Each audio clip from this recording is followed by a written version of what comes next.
Bueno, eh, hoy lo que vamos a hacer es, vamos a retomar un par de párrafos simplemente de lo que leímos la última vez dentro del apartado 3 del seminario 20 al final de la 16.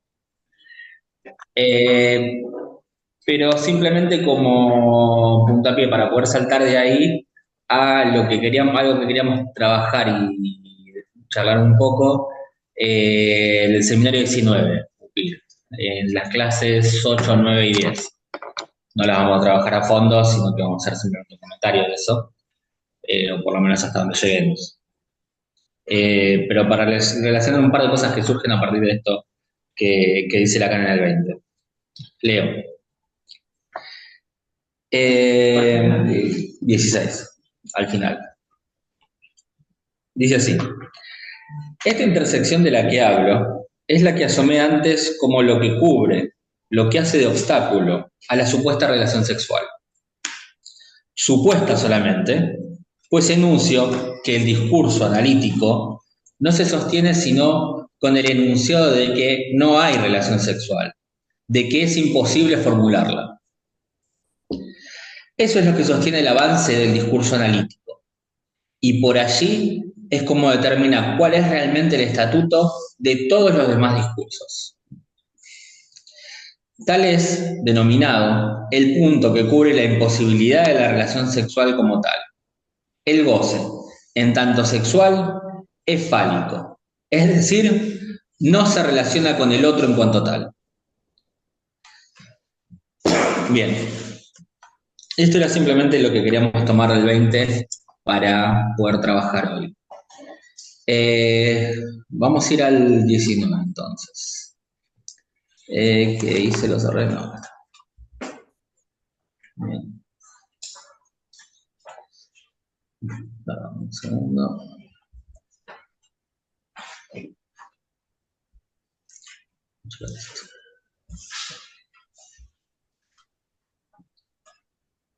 Okay.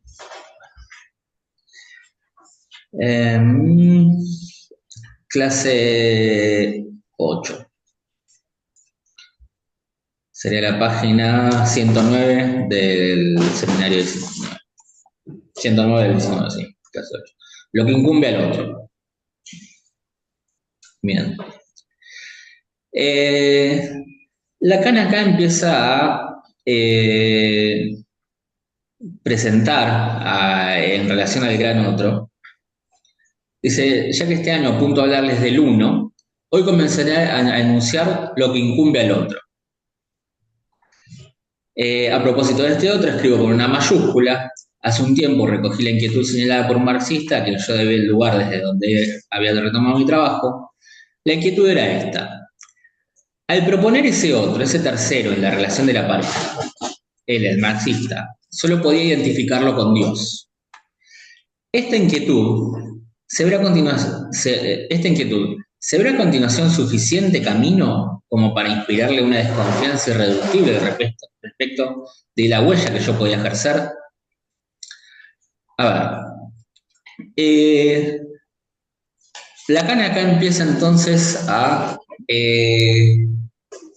polarizar un poco dos posiciones posibles entre qué implica sostener al uno y qué implica sostener al otro, en definitiva. ¿Por qué sería problemático, en todo caso, sostener al otro como tal? A ver, esto que trae en boca de... Gracias. En boca del marxista, no sé si vos tenés la idea de referencia de quién se referiría. No, bueno, poco importa en todo caso, me parece, en este punto. Simplemente le sirve de... Pero esto de poner al otro en el lugar de Dios, como tercero en la relación. Sí, Althusser, porque dice un marxista a quien yo le debía el lugar desde donde había retomado el trabajo, que es Althusser, que le consiguió dar las clases. Ok. No sé por qué lo trata con tanta distancia. No es cualquier marxista. Eh, pero a ver, el tema en definitiva a lo que remite es un problema que viene de larga data, que atraviesa toda la filosofía antigua, toda la filosofía medieval, y que llega hasta nuestros días un poco disfrazada, si se quiere. Es el problema del intelecto agente. ¿Qué es el intelecto agente? A los griegos se les complicaba la idea de que, en definitiva, uno pueda ser autor de sus ideas. Digamos que uno piensa en función de eh, la propia voluntad, si se quiere, sino que todo pensamiento era causado por algo. Puede ser una impresión que encontramos en el mundo, o bien la manera platónica de tomarlo es precisamente por la idea del encanto total de ese pensamiento. Quiero decir, eh, si el sujeto, griego en este caso, antiguo, piensa algo, el sujeto funciona a modo de el ejemplo que suele darse es una tablilla de cera, donde la cual se utilizaba para escribir, donde en definitiva se imprimía eso de lo cual aparecía la idea. Es decir, habría una cierta escritura a partir de la cual el sujeto piensa. Pero esa escritura viene de otro lado. Esa escritura puede ser a partir del intelecto agente que es cercano a la idea de Dios en algún punto, y que esta misma idea se arrastra luego a lo largo de la filosofía medieval y que causa bastantes problemas, en definitiva. Porque, a ver, la idea del intelecto agente cuestiona, en definitiva, la noción del libre albedrío. Digamos, si el hombre es libre y piensa porque piensa lo que quiere, es decir, es responsable de su pensamiento, ¿de qué manera entonces existe este intelecto agente? O bien, en todo caso, uno es autor y responsable de sus propios pensamientos, por heréticos que estos sean, con lo cual eso denuncia ya una falla en la creación de Dios, o bien, efectivamente, nuestros pensamientos no son otra cosa que el pensamiento que Dios pone dentro de nosotros, con lo cual el herético parecería ser el otro, en este caso Dios, como aquel que posibilita que se dé ese pensamiento. En todo caso, en ambas cuestiones, el sujeto, el ser humano, se presenta como lo que sería el intelecto paciente, ¿sí? Aquel que es permeable a estas impresiones, a estos pensamientos, a que le llegan. Ahora bien, lo que Lacan está marcando a partir de esta idea de que el otro, en definitiva, no es aquel de donde parte el pensamiento, viene de la mano de esta noción de lo uno que está intentando introducir y continúa después en el 20.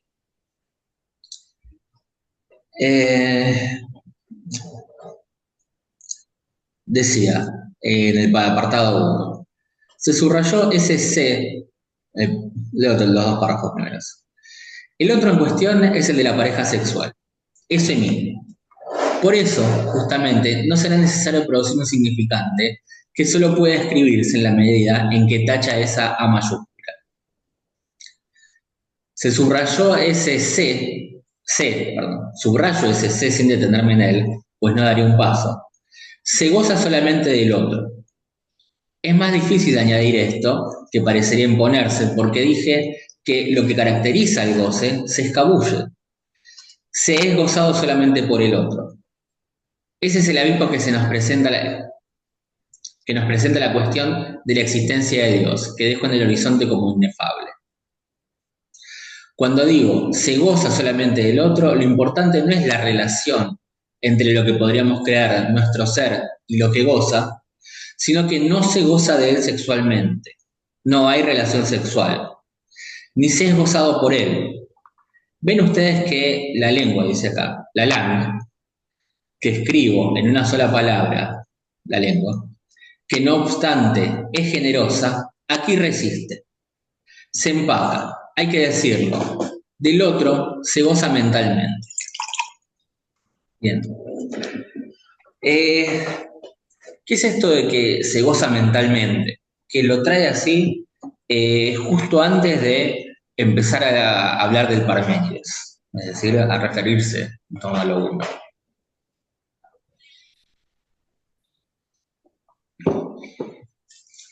Cuando Lacan dice mentalmente, no se refiere puntualmente ni a lo simbólico, a pensar en palabras, en significantes, ni a lo imaginario, a pensar en imágenes, sino que, me parece leer ahí, se está refiriendo a esto que sería algo así como un pensamiento real. Podríamos decir en todo caso, se refiere al gozo, en tanto que real. Pero ¿por qué, en todo caso, esto de se goza mentalmente? Que, a ver, dicho sea de paso, Lacan lo plantea un poco más adelante, es simplemente un eufemismo que está usando él también, no es que está diciendo exactamente, efectivamente eso, sino que lo está usando de ejemplo. Ese mentalmente, en todo caso, es, por así decirlo, el intelecto agente del cual estaban hablando los griegos. Es un poco en función de lo cual el discurso cumple su función. Es aquello por lo cual el discurso intenta decir algo.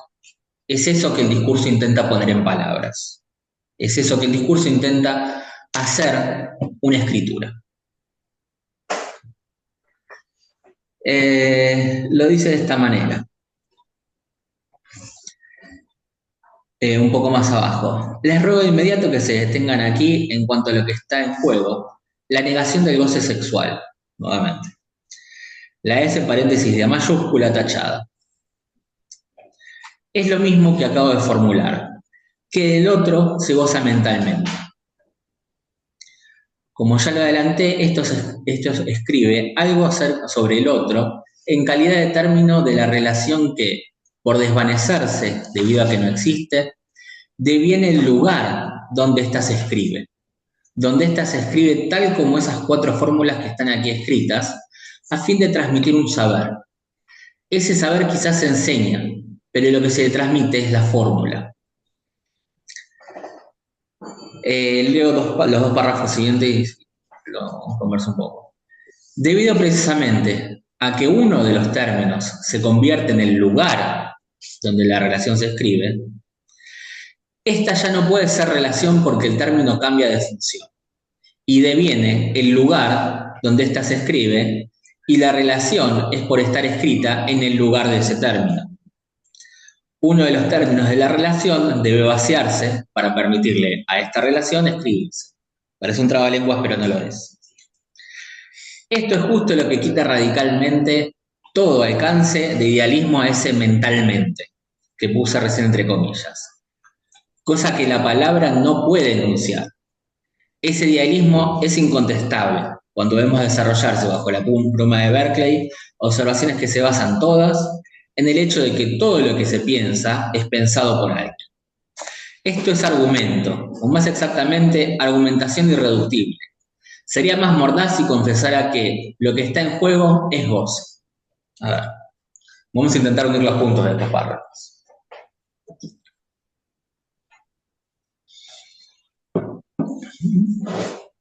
Primero, que del otro se goza mentalmente, lo apareja al significante del otro que no existe. Es decir, ese significante que falta en el otro es la manera en que se goza mentalmente, es la manera de gozar. Es decir, con esa falta, a partir de esa falta, Hay algún comentario en el chat, me parece. ¿Qué página van? La 111. No, sí, perdón, sí, 111 del seminario 19. De seminario 19, sí. Eh, a partir de esa falta, digamos, parece ser que el discurso se pone en marcha, es decir, eh, donde se escribe tal como esas cuatro fórmulas que aquí están escritas a fin de transmitir un saber. Ese saber quizás se enseña, pero lo que se transmite es la fórmula. De vuelta. Esas fórmulas que en realidad no son propiamente un saber, sino eso, una manera de señalar, si se quiere, la manera en que Wittgenstein usa el lenguaje. Se refiere a que es ese índice y lo que importa en todo caso es ver dónde, a entender a qué se refiere ese dedo que apunta.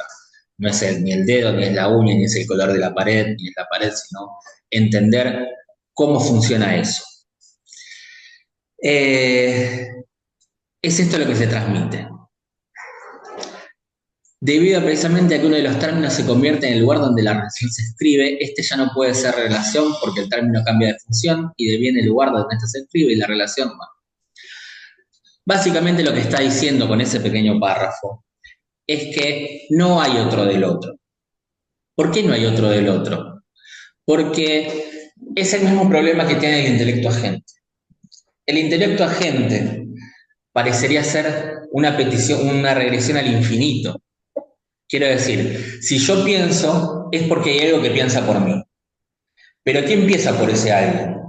Alguien que piensa por aquel. ¿Y quién piensa por aquel? Alguien que piensa, y así sucesivamente. Siempre hay alguien que piensa por otro.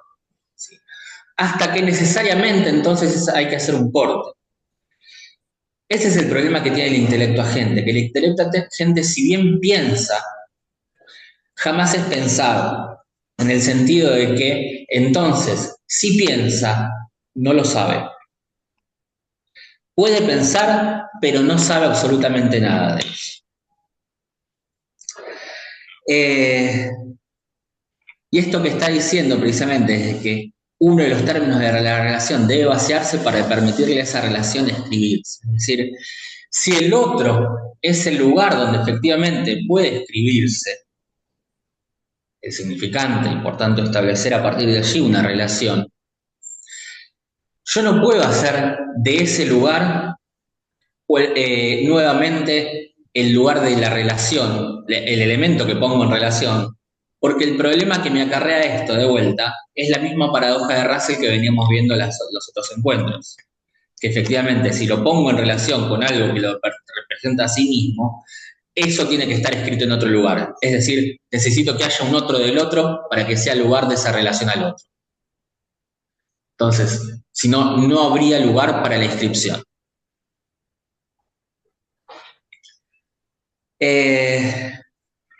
Entonces, ¿qué es lo que está planteando acá? Lo que está diciendo es que en definitiva, entonces,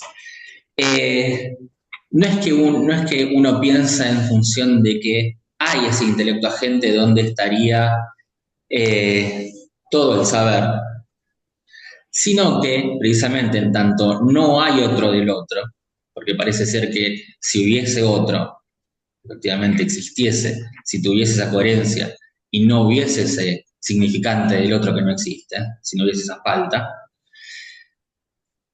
entonces se sabría a sí mismo. Lo que está diciendo Lacan es que necesariamente en ese origen, en eso mental a partir de lo cual se habla, está el uno. El uno en tanto que es una salvedad que quizás tomamos o pasamos por alto. No es el número cuando hablamos del uno. Cuando hablamos del uno, es ¿cómo era el término? Epíteto. Epíteto. Es un epíteto, es decir, es un adjetivo que lo esencializa de alguna forma de lo que estamos hablando. Lo uno no refiere a lo uno en tanto que numeral, en tanto que numerable, en tanto que primero, sino en tanto a que es una unidad, en tanto que no es divisible, que no tiene partes, que no puede agregársele algo para hacerlo más. ni tampoco quitarle para hacerlo menos, sino que es eso que es uno. Eso viene a colación de las hipótesis que va presentando en el Parménides, que Lacan dice, no es lo mismo pensar es uno que lo uno es. Esta segunda hipótesis de lo uno es lo que está planteando Lacan. Que hay algo que es previo a cualquier posibilidad de que sea nombrado y que en tanto tal resulta innombrable.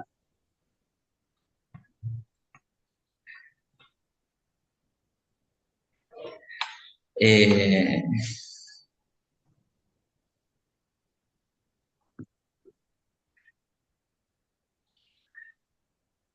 eh, la frase que estaba pensando decir.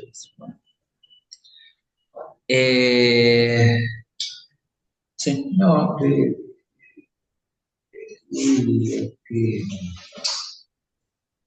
plantea también, ¿no? Que el otro de la pareja sexual, ¿no? Se escribe como, sí, como ese de la barradura. sí. La barradura presupone ahí cierto goce que no se puede escribir, Sí. ¿no? O sea que la relación con el otro parte de que el otro no puede ser agotado en términos de significante, porque hay algo que no se puede escribir.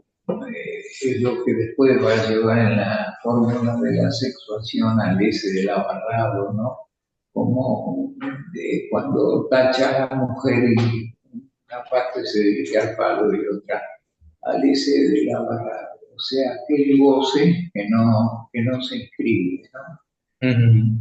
Ahora, una pregunta que haría, cuando uno dice mentalmente, ¿no? Sí. Ahí, ¿qué está haciendo?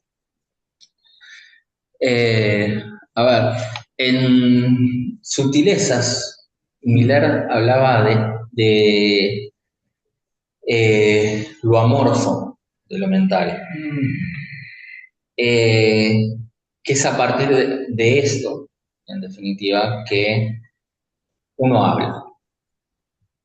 Que en todo caso, el discurso es el intento, y lo que por eso lo pone al principio de esta clase Lacan, el discurso del psicoanálisis, es a partir de lo cual uno intenta decir algo, uno habla. Es lo que uno intenta poner en palabras. Y que como tal, lo que hace no es otra cosa que mostrar esa falla del lenguaje del lenguaje no, pues está diciendo incluso que la LAN no es tan generosa, como para poder decir eso. Sí, lo que muestra es que hay un significante en el otro que falta. Eso es lo que vos decís de irse parte como el amorfo. Sí. Así como significante que no tiene el otro, una forma regular. ¿Se escucha? ¿Es sonido? Sí, a ver, yo creo que sí que, no que es sonido, sino que en todo caso lo esencial a eso es que no tiene escritura. No tiene escritura. Escritura. Claro. Que no se puede formalizar, quiero decir, cuando digo escritura. Que no se puede dar sentido a eso. Porque si hay algo que hace el discurso precisamente, es producir sentidos. No importa cuál se tome. Lo que queda por fuera es algo precisamente que no es del orden del sentido, no es de lo dialectizable. Y que el objeto A, en todo caso, dentro del discurso del analista, ubicaría en todo caso eso mental, pero que a su vez es un semblante porque está en realidad fuera del discurso. Es para mostrar que hay algo fuera del discurso, en todo caso, que causa todo lo demás. Y algo que causa. Por eso lo pone como fundamento de los otros discursos, al discurso del analista. Porque es aquel que está en función del objeto A.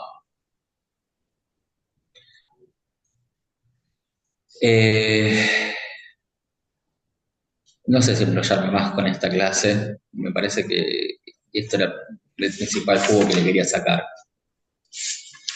No.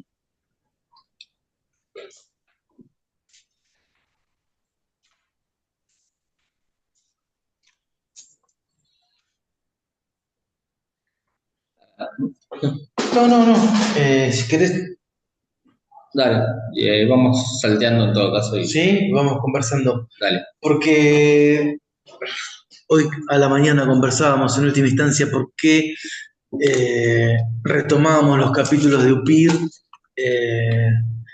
para de alguna manera tratar de elucidar lo que Lacan estaba diciendo en el 20. En la contratapa, que ahora va a estar muy en boga los próximos meses porque va a ser prácticamente el sustento del Congreso de la MP, no hay relación sexual. Miller dice que hay uno en el corazón del presente seminario, este aforismo pasó desapercibido. Y pone todo el acento en el uno, como el aforismo que sustenta el cambio en el psicoanálisis a partir de este seminario. Guido leía en la clase anterior que partía del otro y en la clase que me toca trabajar un poco a mí, 9, dice voy a partir del 1, ¿no? Hace una inversión ahí, no parte del otro con mayúsculas, sino que parte del 1. Y esto me parece que es el peso, ¿no?, que hay que darle a este 1. Me gustó mucho cómo lo traía Guido, no como el 1 numerable, sino como el 1 de la unidad. Yo pensaba si la mónada, que trabaja Lacan en el seminario 9, no nos acerca una idea de lo que podría ser este 1, ¿no? Sí. De hecho, el término en griego de la frase que trae ahí de los elementos de Euclides es mónada. Es mónada, exactamente. Como verán, hay también en el seminario 9 y en el seminario 13 y en el seminario 16 antecedentes de lo 1, pero acá verdaderamente Lacan hace un vuelco muy importante porque lo empieza a tomar en otra perspectiva, ¿no? Y yo me preguntaba si este 1 no es una respuesta de Lacan a su pregunta si hay un discurso que no sería del semblante, ¿no? Porque es el seminario anterior, y en el 18 Lacan da una serie de vueltas, pero no da una respuesta taxativa a esa pregunta que arrastra a lo largo de todo ese año.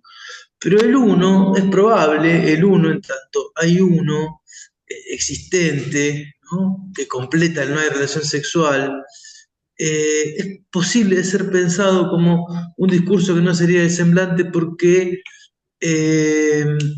no responde al discurso, ¿no? Como decía Guido, es un 1 que no es el S1 del rasgunario. Lacan, en esta clase que Blair le puso el campo del uniano, separa el campo del uniano del campo del lunario, y dice el campo del lunario es lo que Freud trajo como rasgunario, ¿no? Y ya hemos trabajado mucho el rasgunario en Lacan, pero el uniano es ese 1 que no es lo unario, sino que es el 1 en tanto mónada que está, que Lacan lo va a pescar en el Parménides. Dice, lean el Parménides, pero leanlo ingenuamente. No hagan autor stop. Quiere decir autor stop, me hago la idea de que hay que poner algo de uno, más allá de lo que está en el texto, para extraer esto de que lo uno es. Y lo uno es como epíteto es eso, que no se puede decir, no se puede poner ninguna predicación de que lo uno es. Si hiciésemos predicación de lo que el uno es, por ejemplo, el uno es concreto, dejaría de ser el uno es, para pasar a lo que podría ser un uno discursivo, ¿no? O un uno de semblante. Entonces, eh, hay una frase que es importantísima para empezar a ver el vuelco que está produciendo Lacan con este uno, que es la siguiente. Dice, en la página 124 dice: es extraordinario que los eruditos se rían con sarcasmo de Parménides, mientras que el banquete de Platón es tomado en serio como representación de algo concerniente al amor, ¿no? Esta crítica que hace Lacan a los eruditos por haber dejado al Parménides como un texto menor y por haber ensalzado el banquete, es importante porque empieza a situar un uno que no tiene nada que ver con el amor. De hecho, lo dice un poquito después, y es precisamente esa frase tan interesante que trabajamos en el seminario 20 que separa el uno de Illia de Lan. En tanto, Illia de Lan no hace nunca de dos uno, ¿sí? Sino que es siempre uno, uno, uno, que nunca alcanza el dos. Pero me parecía interesante también esta frase de sarcástica, ¿no? Irónica de Lacan, de poner a los eruditos en el lugar de los que no le daban importancia al Parménides, pero también se podría poner ahí a los analistas, ¿no? Los analistas que no hemos escuchado nada del uno que Lacan quiso decir a favor del amor de transferencia, ¿no? Esto podría ser una interpretación a la escuela, ¿no? Por eso Millet en la contratapa dice: lo que ha pasado desapercibido del uno, que Lacan lo dijo de todas las maneras que tuvo a su alcance, para hacerlo pasar a otro estrato, por decirlo así, no sé, sacarlo de las oscuridades en donde quedaba con el Parménides, para traerlo a un lugar de relevancia, en tanto Lacan terminó diciendo: hay del uno, no hay del otro, ¿no? En el seminario 24. Y un paso más que me gustaría dar con esta clase, que dice en la página 125: el primer paso de la experiencia analítica es introducir en ella el uno como el analista que somos. El primer paso de la experiencia analítica, es decir, la experiencia analítica empieza cuando se introduce el uno, ¿no? Esto hay que pensarlo mucho en relación a la proposición de octubre, porque Lacan había definido el inicio de la experiencia analítica como la articulación entre el significante de la transferencia y el significante cualquiera. Dos significantes que en su articulación daban el inicio de la experiencia, ¿no? Y Lacan escribe ese algoritmo y da toda una lógica de lo que es el inicio y el final del análisis a partir de la lógica, a partir de la escritura de un algoritmo. Acá, si no lo leo mal, lo someto a la conversación y a la discusión, Lacan está diciendo otra cosa, que es la experiencia analítica comienza con la introducción del uno como analista que somos. ¿Sí? Hay un uno que se pone en juego en la experiencia, y que no es precisamente significante cualquiera, sino que es el uno como analista. Hay una torsión, me parece a mí, de una cierta formalización de la experiencia analítica, no ya a manos de un algoritmo, sino a manos del uno. ¿sí? Dejo esto como punto de conversación y de debate para quien quiera retomar el guante. Voy a decir una o dos cositas más acerca del uno y después ya sería bueno conversar. Cuando empieza el parágrafo 2 dice, entonces, pues, hay uno, Ilíada de Lan, escrito así, hay uno, habría que escribirlo, dice Lacan. Hoy no estoy muy predispuesto a escribir, pero en fin, ¿por qué no? Y escribe en el pizarrón YAD''LUN, Yadlun, que es homofónico a Ilíada de Lan. O sea, hay uno es Ilíada de Lan, Yadlun es Ilíada de Lan. ¿Sí? Entonces, en esa homofonía, uno se escribe y el otro se dice, ¿no? Lacan está poniendo aquí el acento en lo que se dice, ¿no? Ilíada de Lan. Que se tradujo como hay uno todo junto. El problema que estaba en juego ahí es que los neologismos, había pedido Miller que no se tradujeran porque no son equivalentes a las lenguas, ¿no? A nosotros, entre el día de Lan y Yadlum, no encontramos en nuestra lengua castellana, entre ayuno y ayuno, las mismas resonancias que ofrece el francés, ¿no? Pero bueno, más allá de eso, la saeta no es ayuno escrito en el español, sino que es Ilia de Lan. Es el uno en su unidad monádica que existe.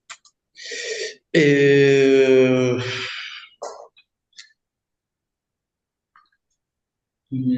sí. No, me quedé pensando con esto de la transferencia que dijiste. Que dice ahí al pie del párrafo que decías vos antes, hasta nueva orden, aunque en su horizonte haya algo del orden del 2, la transferencia no puede considerarse una copulación. Uh-huh.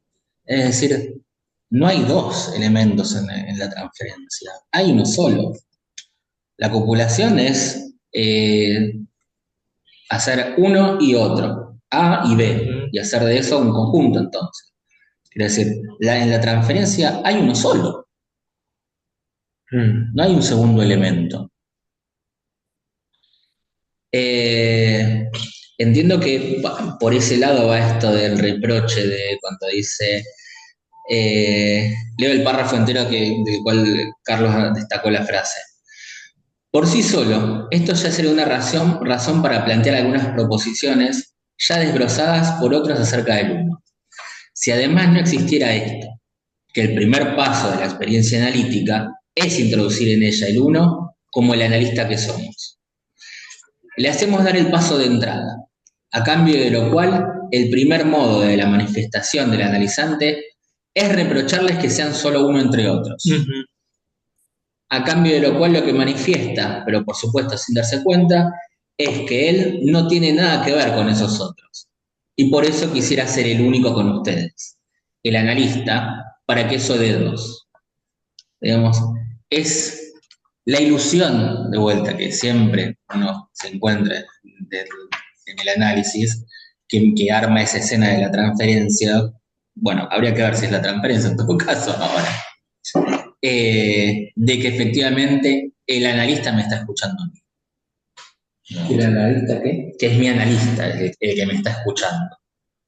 Y no puntualmente ese que está en función de analista en ese momento. Digamos, lo que se lee detrás de eso es precisamente que no hay ser del analista, sino que el analista funciona como uno cualquiera, como uno más. Y que por eso también, digamos, desarma esta creencia del sujeto mismo. A cambio de lo cual manifiesta, pero por supuesto sin darse cuenta, es que él no tiene nada que ver con esos otros, con los analistas. Y por eso quisiera ser el único con ustedes, el analista para que eso dé dos. Digamos, yo soy el paciente de mi analista, esa ilusión que uno se hace, y que muchas veces también hace obstáculos al fin y al cabo. Sí, A claro. veces donde uno no puede dejar un analista que no termina por funcionar. Pero bueno. Sí, porque ahí me parece que lo que embraga es el amor de transferencia. Recuerden que habíamos trabajado muchísimo una frase del seminario 9 en donde dice Lacan, donde hace surgir el sujeto supuesto al saber, dice, eso opera a condición de que el analista vaya en contra de, ¿sí? Esto es un paso más de ir en contra del sujeto supuesto al saber, que es hacer surgir el uno, ¿no? Hacer surgir el uno como analista que somos eh, es una dimensión distinta a lo que trabajábamos como el sujeto supuesto al saber en esa articulación de, por ejemplo, el significante del síntoma con el significante cualquiera, o el significante de la transferencia con el significante cualquiera, que genera la significación. Quiero avanzar un poquito más y ya pasamos a la conversación, porque le quiero traer la referencia para que le interese y profundizarla más, de dónde dice Lacan que saca el uno, ¿no? Y por qué ha sido tan importante para él, porque en el seminario 20 lo retoma el Parménides, que es de donde él se está sirviendo para sacar el uno. Dice en la página 127, ¿de dónde surge ese uno? Esto es precisamente lo que, en la primera hipótesis, Platón intenta alegar al decir como puede, por no tener a disposición otras palabras, si es uno, pues tiene aquí manifiestamente la función de suplencia de lo que no se acentúa como en francés mediante el hay. Entonces, nuevamente, dice, lean el Parménides, ingenuamente. El Parménides de Platón, porque está el poema también. El Parménides de Platón es un texto lógico sobre el uno, ¿no?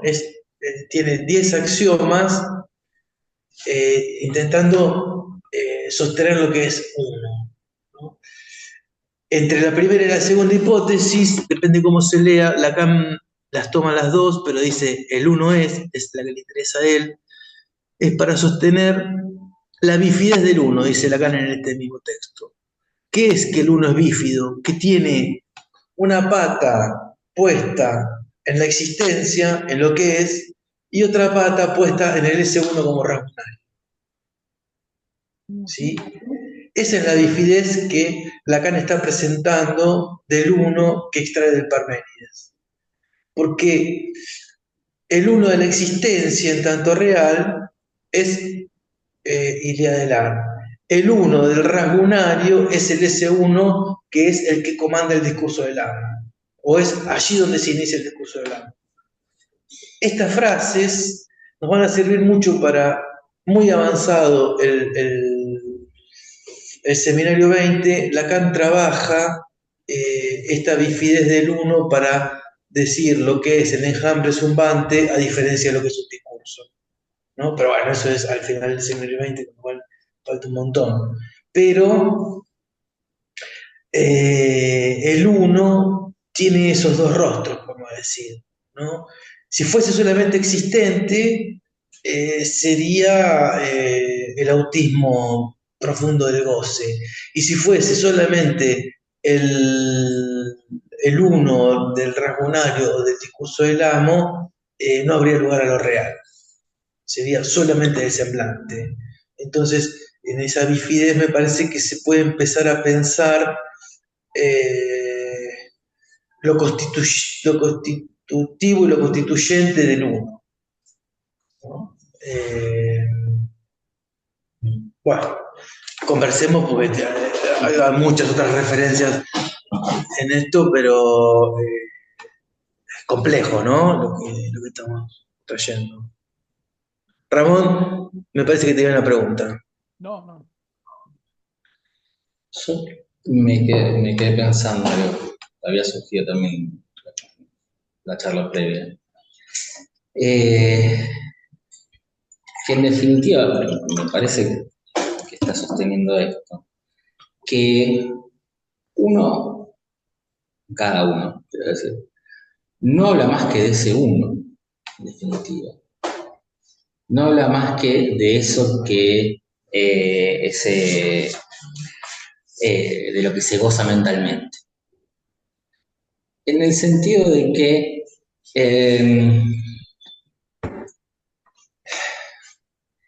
escuchar es una escritura. Digo, cuando Lacan trae esto de hay de lo uno, él lo escribe de dos maneras completamente distintas. Una que sería, digamos, la correcta, la gramaticalmente correcta y sintácticamente correcta, y otra que es la lacaniana, por así decirlo, que es propia original de él. ¿Cómo? No lo sabemos. Okay. A lo que voy es que, en definitiva, el analista está ahí no en tanto que sujeto, quiero decir, inmiscuido en el discurso, sino que se encuentra en tanto que uno, y por eso es esto de introducirlo, el primer paso, en tanto que fuera de él. Quiero decir, el quehacer del analista es entonces el poder hacer una cierta lectura, el poder encontrar una cierta escritura que es original en ese decir, que se diluye en la gramática, en los espacios, en las pausas y demás, en ese ordenamiento discursivo que uno tiene al hablar, que en realidad esa es de vuelta, es la métrica que nos da el FAL, el sentido, el hablar con sentido. La escucha del analista es la de encontrar que está ese forzamiento ahí y ubicar el sinsentido dentro de eso que se está intentando decir.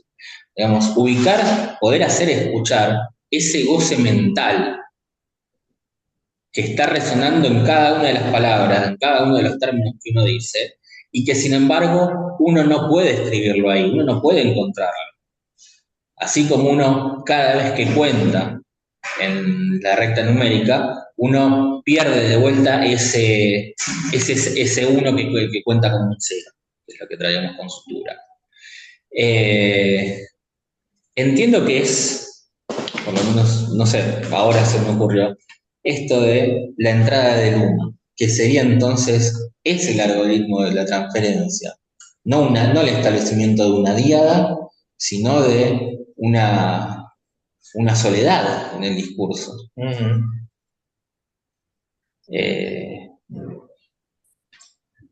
No sé. Sí, porque si la entrada es una soledad y no una relación que copula. Creo que el término copulación, ¿no? Sí. O sea, como que en la transferencia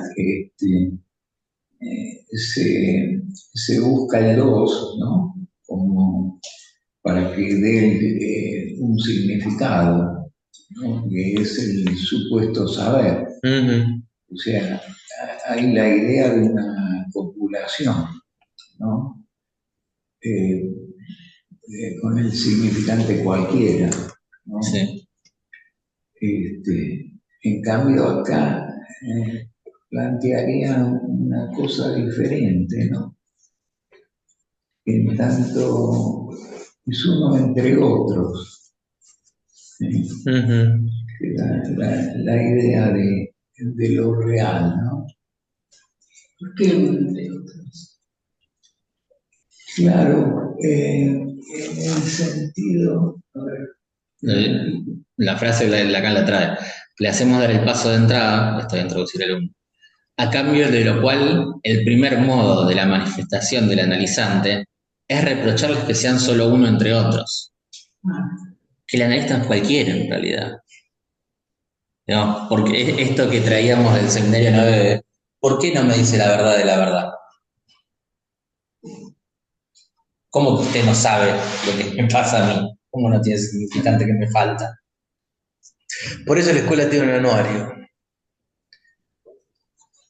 porque uno entre otros es estar en un anuario y el analista es el que está en una lista, que es una lista de analistas, pero que a mí me llamó la atención alguien que me vino a ver la semana pasada que me dijo, lo saqué del anuario de Leol y lo único que hizo diferencia entre... ¿Por qué me eligió a mí? Le pregunté entonces. Eh, Porque era el único que tenía foto de WhatsApp y tenía cara de macanudo.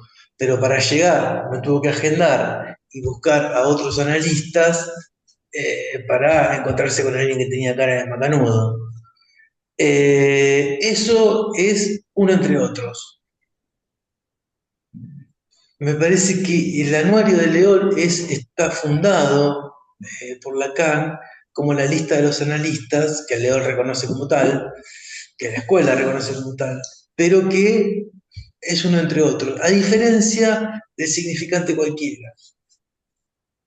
El significante cualquiera es eh, el analista en su valor de significante, no en su valor de uno entre otros.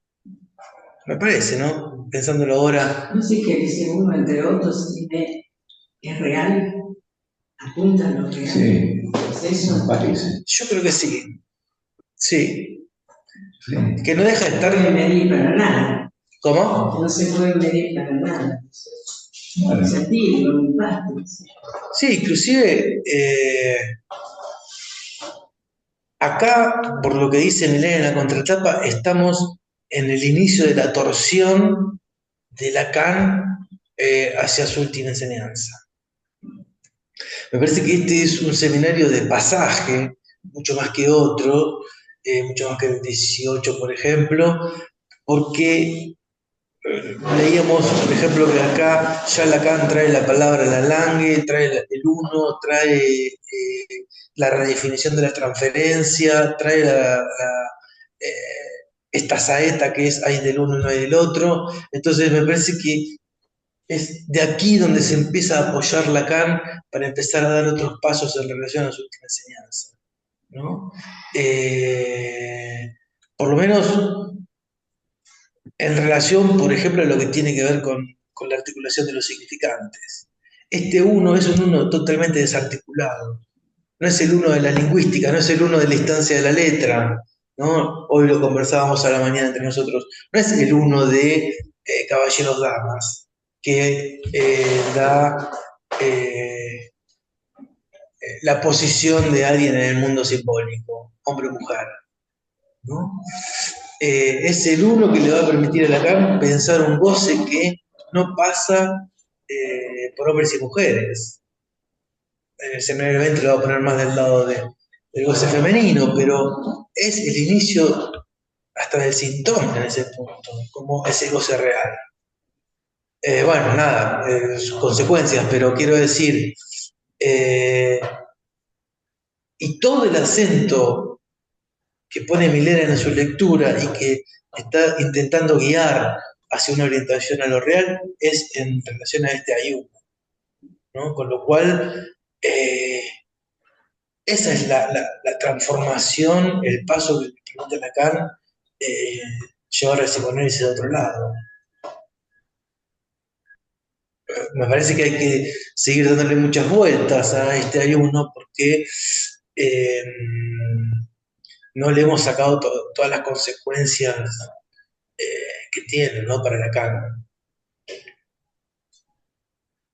Sí, perdón, una cosa más. Si recuerdan cómo trabajábamos el uno con Guido, bueno, yo la clase anterior no pude, pero la anterior, con Frege, con el rasgo unario del seminario 16 y con la sutura y demás, acá el uno es otra cosa, ¿no? Nos está presentando Lacan que el uno que el uno existe y no lo había dicho así, por lo menos hasta este momento. Quizás haya muchos antecedentes de esto, pero no lo había mostrado como lo está mostrando ahora antes. Y eso está plagado de consecuencias. Había un analista cuando yo era joven. ¿Se escucha bien en el Zoom cuando habla Gerardo porque está lejos del micrófono? ¿O se escucha bajo? Se escucha bajo. Ok. No, cuando yo me formé, que se llamaba Tepper, un analista experimentado de la IPA. Y siempre decía una cosa, que cuando un paciente decía, encontré mi analista y solo con usted voy a poder desplegar un análisis, y sostenía que ya había un punto que no iba a analizar. O sea, cuando hacía cupla, ¿no? Bueno, estuve buscando con usted, él decía, ya es un punto que no iba a analizar, como que implicaba una restricción, ¿no? Y él decía, bueno, que uno podía plantear, bueno, y busque otro analista o ofrecer una lista, ¿no? Pero salía de esto de la idea de una cupla imaginaria, ¿no? O sea, del amor de transferencia como cupla, ¿no? Que nos permite despegar, ¿no? Es el uno del Eros, ¿no? Sí. La aspiración del Eros. La aspiración, claro. Pero Freud en sus trabajos técnicos dice cuando un analizante está pensando en su analista, vía el amor, ahí es el obstáculo al análisis, ¿no? Hay que buscar la transferencia negativa en ese punto, porque ahí no hay análisis posible. Cuando está pensando todo el tiempo, ¿qué dirá mi analista? ¿Cómo lo pensará él? ¿O cómo interpretaría esto mi analista? Etcétera, ¿no? Dice, es la cara de la transferencia que hace de obstáculo, de tensión al análisis, ¿no? Me parece que con esto que decía Gerardo, es el punto inanalizable. Sí, él decía, usted ya encontró su punto inanalizable. Claro. ¿En el Zoom hay alguna pregunta o alguna participación? Sí. Sí, hola. Sí, yo. Vale. Era y después Susana, sí. No, dale, Daniela, vos primero, sí. Dale. Me quedé con varias cosas. Me gustó mucho porque hoy, Guido, dijiste pensamiento real. ¿Lo escuché bien? Sí, puede ser. Como inconsciente real, ¿no? Como, digo, si hay algo de eso ahí. Y porque a mí me pasa que por momentos intento diferenciar, ¿no? El uno, el inconsciente real, la urgencia, y se me terminan como haciendo en algún punto todo uno. Entonces, como que decías pensamiento real, en este punto donde Lacan dice que cuando comprenden se salen de ahí. Y me parecía que si se podía pensar algo de eso ahí, más como una pregunta, ¿no? Y la otra cuestión que me gustó, que el analista, antes, ¿no? Que el analista funciona como uno para diferenciarlo del significante cualquiera de la transferencia, y pensaba si ahí también no se puede pensar cuando Lacan habla de hacer par con la urgencia. Que no sería entonces hacer par en el sentido de un significante de la transferencia dirigido a un significante cualquiera, sino que es un par totalmente distinto. Bueno, esas dos cosas que pensé. Pensé en consciente real y urgencia. Buenísimo, gracias. ¿Susana? Sí, yo me quedé pensando cuando hace un rato hablaban, las anoté en español, las dos expresiones, hay uno y hay de lo uno, ¿sí?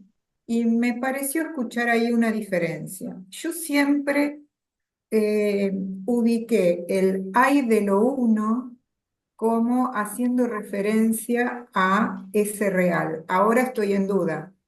Y por consiguiente, cuando digo hay uno, ya hay algo del orden de la escritura, como puede ser un rasgo unario, un S1. ¿Está bien eso?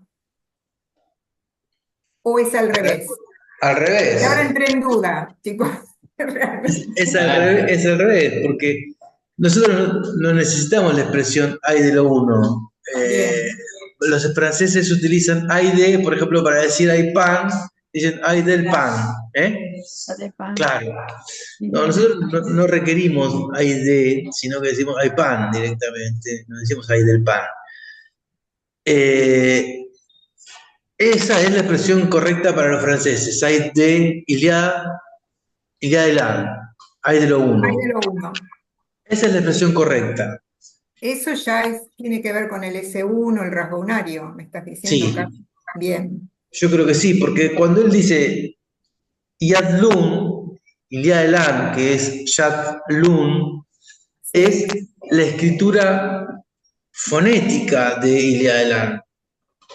Y ese es el que resuena en su valor de uno. sí. Va, siempre lo leí así, que Lacan está poniendo ahí lo que tiempo después va a decir el valor fonemático de la langue, ¿no? El enjambre zumbante como lo que suena como vibración en un cuerpo, sí, pero que no tiene nada, no tiene ningún alcance de sentido. Bien. Después la otra cosa que me quedé pensando es en relación al tiempo incluso de un análisis, ¿no? Porque hacer surgir el uno me parece que es del instante, cada vez. Y en eso lo relacioné con lo de Hegel, con esto de la falta, volver, identificar, o sea, siempre como un volver a, hablo de la función del analista, ¿no? A que surja ese uno, pero es ese instante. Enseguida aparece la significación, el I de lo uno, el nombre, el S1, el R, no, bueno, lo que sea con lo que pueda hacer ese paciente, pero la idea es volver a hacer surgir en algún instante ese uno. Bueno, eso es lo que quería aportar.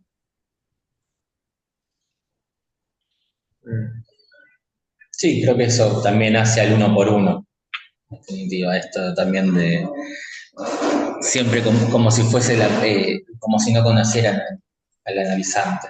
Sí, sí, Eh, Creo que hay algo de eso inaugural constantemente en cada sesión, digamos. Por eso es tan agotador y no hay ser del analista. claro, Si no, uno haría siempre lo mismo, ya está. sí. Y Sencillito. también la sensación esta que uno muchas veces tiene que no sabe ni de qué se trata. Es eso. ¿Sabes? ¿Viene Beatriz? Sí. Sí. Perdón, un pequeño párrafo que estaba buscando en esto, algo que habían traído, no me acuerdo quién, no sé si fue Dani o Gerardo, ya no me acuerdo quién lo dijo. Dice así, en la página 114, el 19. Dice, estamos en lo INAN, lo deletrea de acá, que actualmente es lo más difundido que hay, lo inanalizable. No obstante, con decir que el psicoanálisis es imposible, ya que eso no excluye que se lo practique. Para que se lo practique sin ser inan, lo que importa no es la calificación de imposible, es su relación con lo imposible, lo que está en tela de juicio, y la relación con lo imposible es una relación de pensamiento.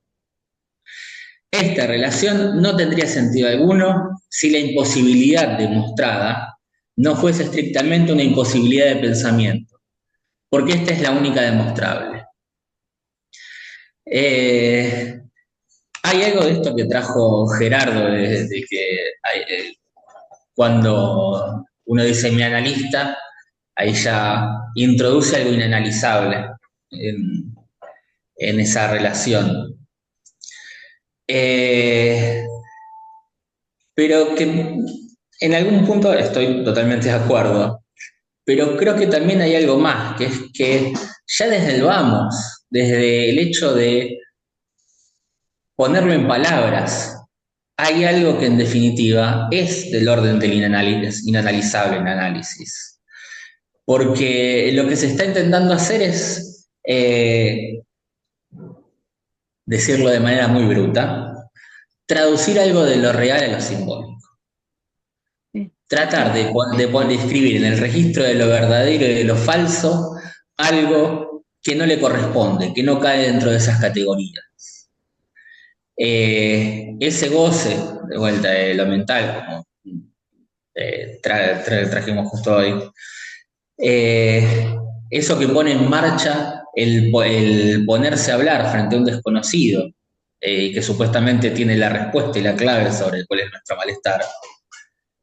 Me parece que es a su vez ese límite, no por ello infranqueable, y eso de inaugural también que trae Susana, que tiene un análisis cada vez que uno no solo está de este lado, sino del otro. No solo para el analista, sino para el analizante, quiero decir. Lo traigo porque me resonó en esto que venía diciendo. No sé. Gracias. ¿Alguien más que quiera aportar algo? ¿Comentar? Hola, ¿qué tal? Quería hacer como una pregunta que se me había armado con el texto que habían traído del analista, del uno como analista y la analista de la proposición, como lo pensaba en relación a de cómo podemos pensar el uno del analista en relación al discurso analítico, porque pensaba esto de que el uno, esto que decían, ¿no? No responde al discurso.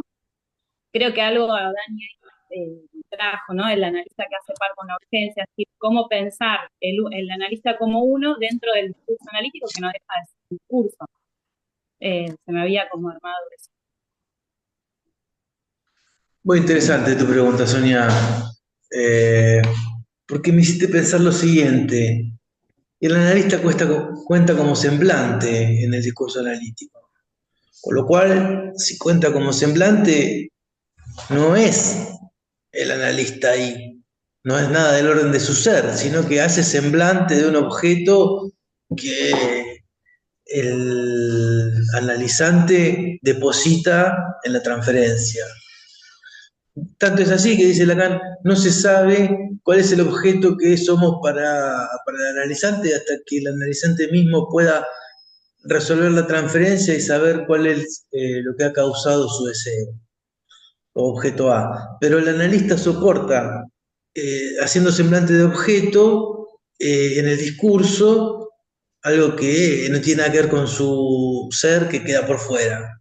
No hay ser del analista, ¿no? Entonces, en ese sentido, me parece que el uno va a otro lugar. Me parece que el uno sería eso que hace posibilidad de que el discurso exista. El discurso ya arma cosas con ese uno. Es la elucubración de saber. Pero es una elucubración de saber sobre un real. No sé, me hiciste pensar en eso con tu pregunta, que es interesantísima. No creo que se agote en esto que estoy diciendo. Mis compañeros pueden decir más cosas al respecto. No, cuando dijiste que el analista es un semblante en el discurso, incluso en el curso del analista, Claro. sobre todo ahí, pensaba, es el epíteto al fin y al cabo, analista. Claro. Es ese adjetivo, así como lo uno, hace existir ese uno, digamos, le da una cierta esencia, pero no en tanto que es uno, sino como adjetivo. El analista funciona de la misma forma, como ese adjetivo que esencializa de alguna forma ese cuerpo que está ahí escuchándome, en tanto que analizante,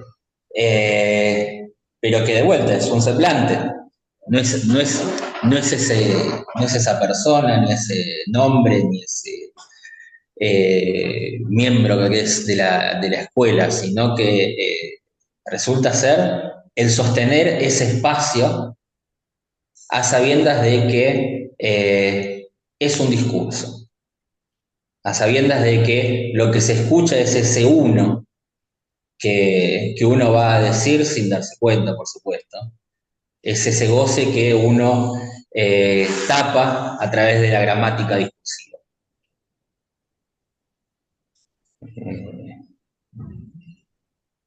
No sé, pero está buena la pregunta, está para Sí, trabajarla, la verdad. anotala y mandala porque la tenemos que seguir trabajando un montón. Eh, Hay una frase que está muy al inicio del seminario del 20, que la trabajamos, pero me parece que viene al punto y la vamos a tener que seguir trabajando muchas veces más, porque dice, con el tiempo descubrí que podía decir algo más sobre el asunto. Estaba hablando sobre el seminario de la ética. Me percaté además de que mi manera de avanzar estaba constituida por algo que pertenecía al orden del no quiero saber nada de eso, ¿no? Esta frase es tan compleja y tan enigmática de Lacan. Dice que él avanza, pero hay algo de no querer saber nada de eso, ¿no? O sea, avanza no por el lado del saber, que sería el algoritmo de la transferencia, el sujeto supuesto del saber, si bien es sujeto y es supuesto, está el saber en juego, dice, avanzo en otro camino, que es mi propio camino, no quiero saber nada de eso, no quiero saber nada. Acá me parece que si estamos en el seminario del goce, en el capítulo del goce, es que Lacan avanza en el goce sin querer saber. No hay saber acerca del goce. Y que no haya saber acerca del goce, pues, deja el psicoanálisis de cara a algo distinto, algo novedoso a como lo veníamos pensando hasta aquí con la transferencia y el saber, o el saber y la verdad. Si el goce está fuera de la dimensión del saber, no hay saber sobre el goce, ¿cómo se avanza en un análisis? ¿No? Me parece que ese punto también hay que retomarlo muchas veces para poder responder tu pregunta. Sí. De cualquier modo, a lo mejor seguimos la pregunta, pero es por el discurso analítico, se pregunta, ¿no? Aunque el discurso, el discurso analítico, aunque todavía no, Lacan no definió que la A es un semblante, nosotros lo decimos producto de ubicar el semblante en el seminario hacia el final, ¿no? Pero de alguna manera el lugar del analista hace caer los significantes, ¿no? Y además no permite la conexión entre ese uno y ese dos, o sea deja el saber sin amo, ¿no? Sin el significante amo. O sea, que en un análisis, en principio, si parte del discurso del amo, finalmente el reverso del análisis sería la caída de los significantes uno que han dado sentido a la vida de un sujeto, ¿no? Y entre ellos el sentido del síntoma. O sea que el discurso analítico hace caer la relación S1 S2, ¿no?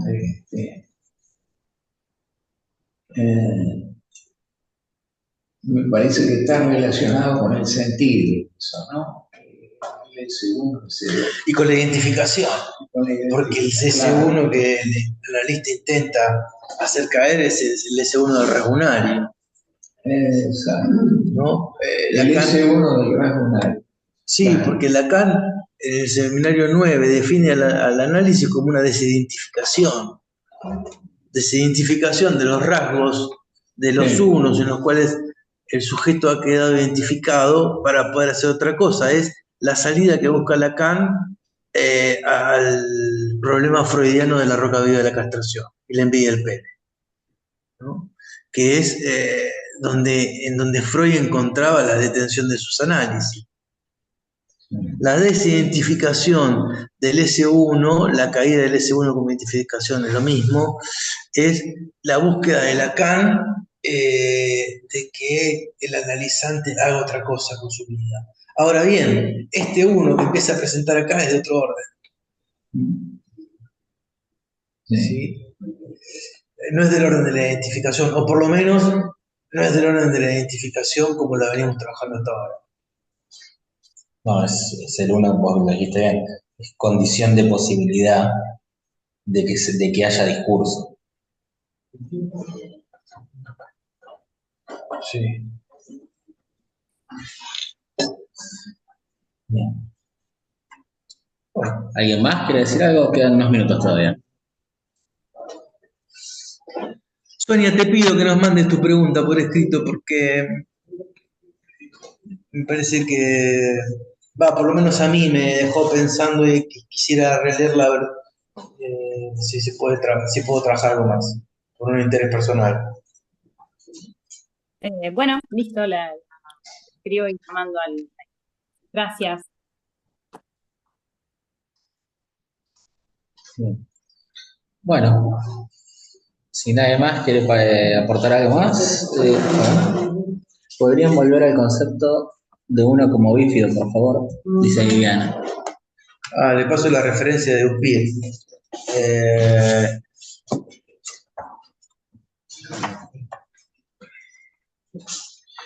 Sí. Es como termina esta clase. La 9, ¿verdad? Sí, la 9. Pero en la página 132,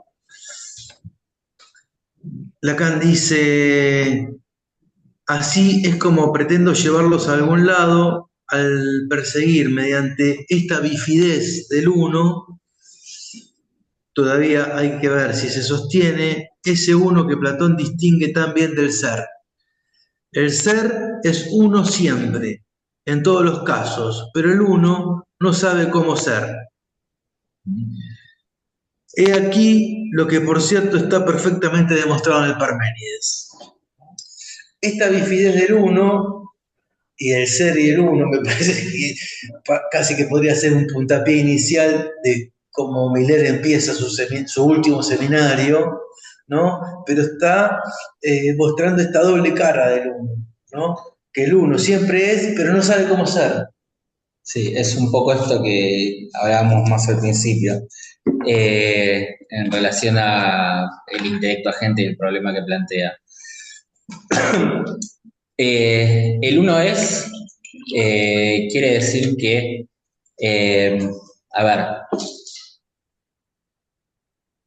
es problemático porque no está sujeto a un devenir. Pero no está sujeto a un devenir, entonces no está sujeto a una corrupción. ¿Cuál es el problema? O sea, en este ser en este uno, o el ser en tanto tal, podríamos decir, en la equivalencia platónica, que no hay nada en potencia, siempre exacto. No hay nada que deje para algo que podría ser, sino que es. Y nada que vaya a ser o que haya sido. En ese sentido, digamos, no podemos decir que hay un saber en ese ser, porque necesitaría que haya un otro ser para poder establecer esa relación de saber. Esto de que el pensamiento agente es el que piensa por uno Y a su vez la pregunta de quién empieza por ese pensamiento, y quién empieza por ese pensamiento, y quién empieza por ese pensamiento. Y así sucesivamente al infinito. Sino que, en tanto es un punto de origen, nada puede saber sobre sí, porque no puede ponerse en relación, porque no hay algo que él no sea. Para poder poner en relación, necesariamente tiene que poder metaforizar, tiene que poder compartir la existencia con un dos. Entonces, si el ser es uno solo, si el uno es, entonces, es imposible que haya saber, es imposible que sepa algo de sí mismo. Es imposible que sepa algo de cómo es, porque no puede poner en relación.